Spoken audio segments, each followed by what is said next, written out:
እዚህ ደረጃ ላይ ደርሰናል። አሁን አንዱን እየጎተተ የትም መቀጠል የማይችልበት ሌሎች ኃይሎችም ጭምር ይህን አጋጣሚ በመጠቀም የህዝባችንን ሰላም ለመንጠቅ የህዝባችንን ሰላም ለማደም ተስፋ ለማደብዘዝ እንቅስቃሴዎች ማድረግ የጀመሩበት ሁኔታም ስላለ ከዚህ አንፃር ጠንክረን መስራት እንደሚጠበቅብን ማስመር ፈልጋለሁ። የተቀሩት ስራዎች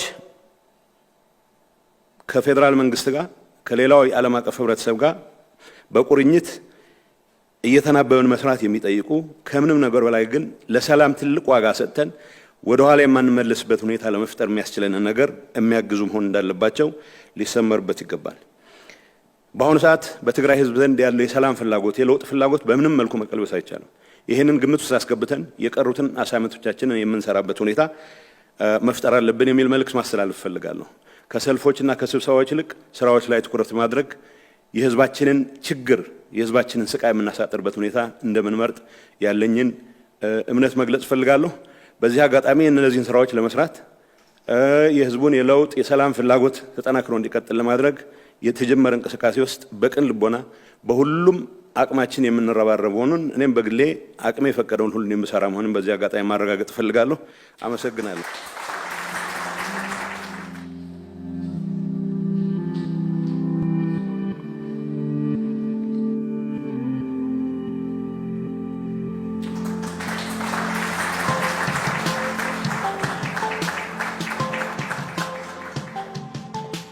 ጀነራል ታደሰ ወረደ ምክትል ኮይኑ ጸኒሑ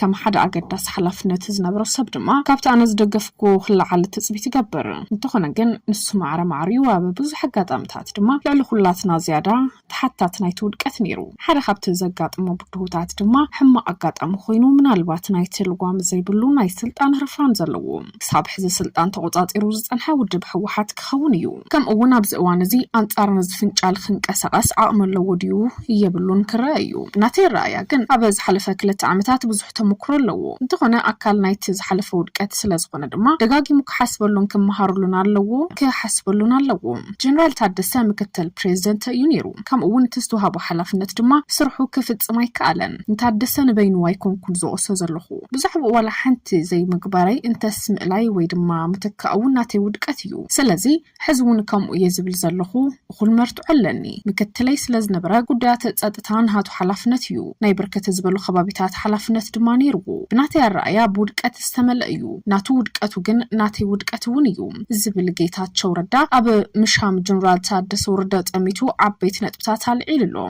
جيتاتشو أب السلطان خبرو نيرغو إلو ستعسلهم نتبتات جنرال تادس وردا بزعباز فرموم سمم عنات كاتيلو دما انتاي خون زبلو آجنتات العيلو ناب زرسروم كنبل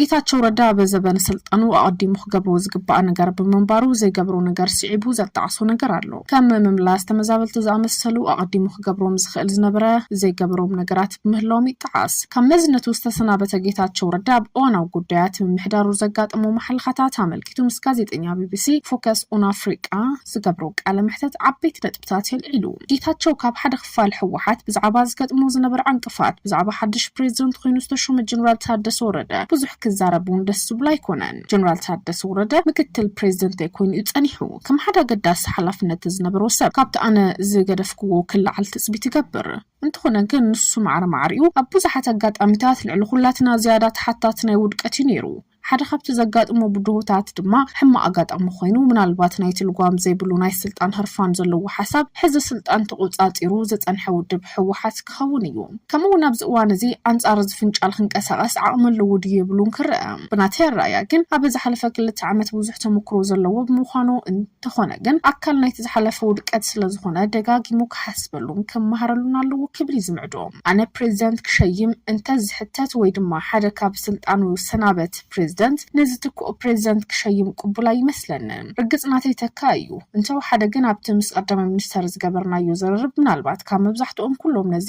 ቦታ ክወዳደሩ ዝጸንሑ ዝሓሸም ምርጩ ዝኾነ ይመስለኒ ስለዝኾነ እቲ ናይ መወዳእታ ውሳነ ናይ ቀዳማይ ሚኒስተር እዩ ኣብዚ ሕዚ እዋን ክብሉ ዝኽእል ድማ ተስርሑ ዝተቆጻጸረሉ ታደሰ ወረደ ስርሑ ብጽቡቕ ክሰርሕ በትላዕለዋይ አመራርሓ ሕወሓት ኣብ ትግራይ ዝበጽሖ ጽንቶ ክጻወር ነትግራይ ዘጋጥሞ ዘሎ ጸጥታዊ ቁጠባውን ፖለቲካውን ጸገማት ክፈትሕ ብዓዊ ድማ ምምላስ ተመዛበልትን ምርግጋጽ ሕገ መንግስታዊ ግዛት ትግራይ ከድህቡን ተስፋ ይገበር ኣብ ፖለቲካዊ ጽዋታ ምስኣተና ግን ህዝቢ ትግራይ ሓድሽ መንገዲ ክሕንጽጽ ሓንሳቡን ፈቲና ኣለና ዝተረፈና ግን ብዙሕ እዩ እዚ ምንቅስቓስ ሃንደበት ክገድፎ ዝኽእል ድማ ይኮነን ዝኾነ መርገጽ ሒዘውን ኣብ ፖለቲካ ትግራይ ክሳተፍ እየ ዝብል ጌታቸው ረዳ ኣብ ምምሕያሽ ህይወት ህዝቢ ትግራይ አበርክቶ ክገብር ተስፋ ኣለኒ ይብል ጌታቸው ፖለቲካ ትግራይ ክሳብ ክንዲ ዝከቢድ ምዃኑ እንተንፍት ንሕና ጥራሒና ዝተወደበ ሰራዊት ዘለና ዳርጋ ዓርሱ ኺኢሉ ደው ዝበለ እዩ ዝመስል ውዕሊ ፕሪቶርያ ነዝዕልባት ክገብረሉ ነይርዎ ታድስ ከም ሓላፍ ሰራዊት ግን ገለ ውሳነታት ክቕበል ነይርዎ እዚ ከም ዝነኣኸ ዓይነት ኣብ ካልእ ዓለም እትነብሩ ሰባት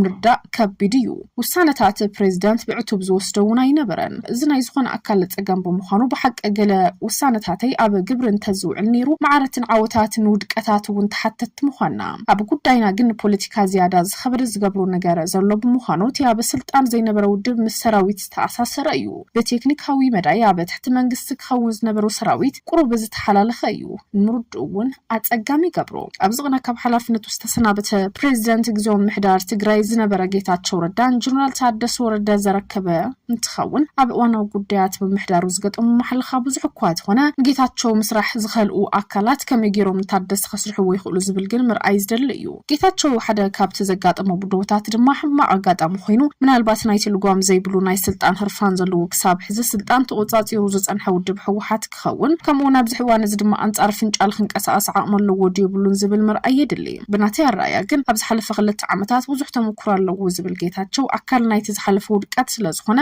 ደጋጊሙ ክሓስበሉን ክመሃረሉን ኣለዎ ክብል ዝምዕዶ ሕወሓት ዕድል ክህቦ ድዩ ወይስ ክዓንቅፎ ንቕድሚት ዝረአ ኮይኑ ኣካል ናይቲ ህዝቢ ትግራይ ዝፈሸለ ኣመራርሓ ገይሩ ዝቆጽር ጌታቸው ረዳ ብዛዕባ እዚ ግን ዝምክሐሉ ነገር ከም ዘይኮነ ከምቲ ኣሜሪካውያን ዝብልዎ ድማ ሓቂ እንተኾይኑ ድማ ክምክሐሉ እዩ